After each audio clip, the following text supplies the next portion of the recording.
Hello everyone, welcome back to my channel. If you're new here, my name is Irresistible and I'm a manifestation and soul realignment coach.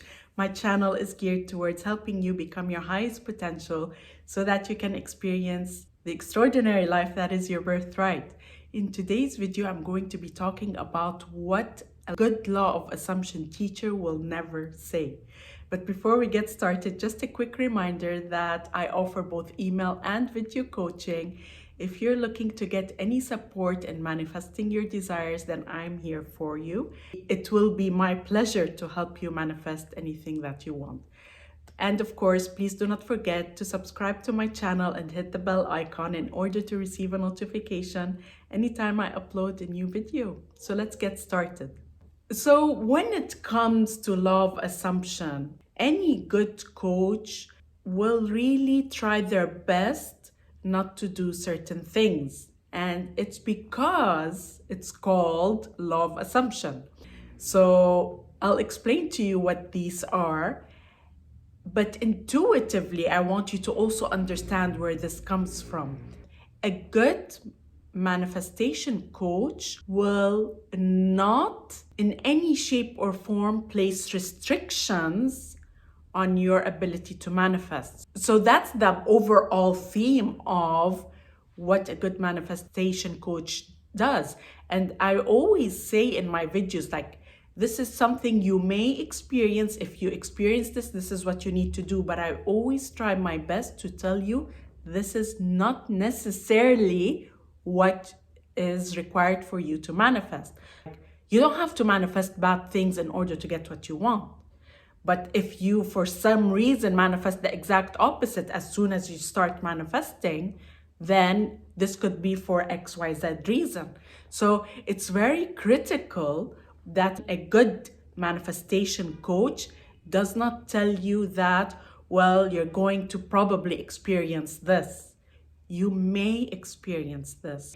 You really have to be very careful as a coach in what you say, because then people, the mind, loves to assume things. It's in its nature to assume things, right? And so when you want to assume, you want to always assume the best, not the worst. You don't want to assume that you're going to manifest things in a certain way or in a certain sequence. So getting into what are the things that a manifestation coach will never do. The first thing is inspired by a comment I received from one of my lovely followers. He said, why don't you share with me your own first manifestation and what were some of the issues you faced? And so this is one of the things I want to tell you. Any manifestation coach who is posting videos is generally posting from their own experience. And anything I'm posting here is really from tried and tested things. So things I have personally experienced as well as what my clients may have experienced. It's inspired by that. I'm not talking theory here, right? So anything that I share as a manifestation coach, and most of the manifestation coaches that are really good out there are doing the same thing. They're talking from their own experience. And they will not tell you the hardships that they went through or the issues that they went through. Guess why? You're gonna know the answer to that. Like, I'm never going to tell you, well, it took me 5 years to manifest this thing because blah, blah, blah, whatever that reason is. A manifestation coach should not do that, even if that was their journey. And I'm not telling you my journey has been smooth sailing the whole time, but everyone is on a different journey. And that was like, for me, if I were to look back at my own experiences, I learned about manifesting at the age of 34. Like, I was already 34 when I learned about it back in 2006. So yeah, I'm not as young as I look. So by the time I was 34, I learned about manifesting. I want to tell you something. I knew nothing about law of attraction or law of assumption before I actually learned about it. It was the first time I learned about it. So you can imagine someone like me having to live for 34 years without this empowering knowledge, right? So there was a lot of victimization, there was a lot of feeling that you don't have control. However, I have to tell you that intuitively, in the 2 years before I learned about manifesting, before I found out about law of attraction, intuitively, I started to disengage with my mind. I started to see the habits of the mind. So the first thing I would tell you that I did was I stopped engaging with the mind, and the law of attraction, when I first learned about it, helped me with that even more. Like I became more controlling of my mind, like beyond more and more. So that was one of the things I did start doing before I even knew about manifesting. It was intuitive for me. But I'm never going to come and tell you, well, it was smooth sailing and I manifested everything, all my desires that year. That wasn't the case, because I had 34 years of programming I had to get rid of, right? But given that, I still did manifest some amazing things. And I tested out the law of attraction. I tested it out. And I shared this, I believe, on TikTok. I shared my first manifestation story where I manifested a friend of mine who I had not heard from years. And this was before Facebook. I manifested her to reach out to me, and I did it in 2 days. Like there was no way that was coincidence. And that was the exercise, is to test out the law of attraction in a way you know that that is not coincidence. And I tell you, the number of things I have manifested in the process are huge. But I'm never going to sit down and discuss with you every single story that I had, because we all have a different path.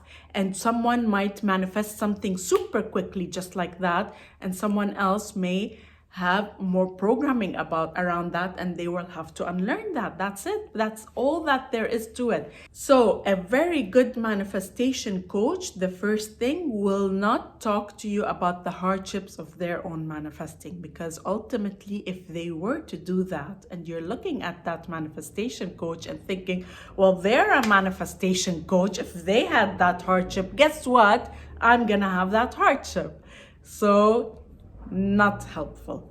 And I'm not saying that there are hardships. I'm not telling you at all that there is a hardship, but there is more programming with some people than others. I was 34 when I learned about manifesting, so I had a lot of reprogramming to do, whereas someone who's 20 who learns about law of assumption today, guess what? Smooth sailing, right? So this is not to say that another 34-year-old who just learns about manifesting has to unlearn. Again, that's another reason why a manifestation coach should not share this, because my 34 years are very different from someone else's 34 years. Maybe their whole life they have been in that empowered mentality. So you can't come and talk about your own journey and project it on other people. So it goes both ways. This is super important. The second thing that a good manifestation coach will never do or say is, manifesting is hard. Never gonna hear it. Like, I know you guys want to hear that. Not gonna be said, because it's not hard. It's not hard. It's all about what you assume will be the case for you. So if you assume it's going to be hard, it's going to feel hard. If you say, well, it's so hard to do this because of XYZ, guess what? You're going to experience that. Like, even when my clients are talking to me, I tell them, don't tell me it's hard. Stop saying that. You have to understand that when you say something, it has to manifest. You can turn it around and say, no, I'm not going to engage with it. I don't have to say it's easy, but I'm not going to engage with that story that it's hard. I'm going to disconnect from that. Transcend it, guys. Transcend those thoughts. Like, really take control and stop telling a story around manifesting, because guess what? You also have a story around manifesting. Believe it or not, like in everything else. And what you assume has to manifest. The third thing that a good manifestation coach will never say is talk about divine timing. And actually, this comes from a spiritual perspective that, oh, you know, what's going to come to you needs a bit of time. There is no time needed. You can manifest instantly. The thing you have to understand, your higher mind is always leading you towards your manifestation, whether you're affirming for it or not. It's leading you. It's leading you around your doubts, right? So it's bringing it to you in a way you can receive it. So that's why sometimes people with good intentions say divine timing, but actually you can decide today, nope, I'm gonna really take this on and I'm gonna manifest what I want today. You have that power. You can do it. Like, remove this concept of time is needed, divine timing, right? Of course, if you were to look back in retrospect, you say, well, yeah, maybe back in 2016, I could not have done X, Y, Z because I didn't know that. Like, you can say things in retrospect, but does not have to be your story moving forward. You understand what I'm trying to say? Like, on the spot, you can decide to change and manifest what you want. It's really about being in your power, deciding, no, I'm done with that. I'm not gonna go through that. Another thing that a good manifestation coach will never say is you need to exhaust yourself to manifest. Like, I had one of my clients tell me that her previous manifestation coach told her, it really needs to be tiring to you. Like, you need to be affirming so much so that you are exhausted by the time you manifest. Like, why put these limitations and assumptions in people's heads? Like, what are you doing? I don't get it. You have to understand that you can get your manifestation right now, literally. There's nothing that should stand in your way. It's all about being diligent in where you focus. Like, that's it. And I speak about how the subconscious and conscious mind work together. I speak about that in a video. I will link it above. So it's really very simple how it's all working. And it's just about controlling those opposing thoughts. That's it. If you don't have any opposing thoughts around the subject, you can think it and manifest it right away. Literally. I've done that numerous times, multiple times. And it's the reason sometimes some things take longer is because you have more opposing thoughts. It's your story for some time, and then you just need to tell a new story and remain consistent with that. That's it. That's it. That's all that's needed. So this is where you really need to be super careful about who you follow, who you listen to. And of course, sometimes some manifestation coaches have the best of intentions and they say something that may appear to be limiting, but they really are in their goal aiming to help you. But it's like, it may be a one-off thing that they say, but it's not a rule. Like, they don't set rules for you on how you're going to manifest. And that's really the whole point of this video, is that there are really no rules for manifesting. Like, you can manifest right away on the spot. And any manifestation coach who tries to limit you or place conditions on your ability to manifest, then you need to be mindful of that, because you don't want to take on the beliefs of that coach. So I hope you liked this video. If you did, then please hit the thumbs up. This will help my channel grow, and I look forward to seeing you again in the next video.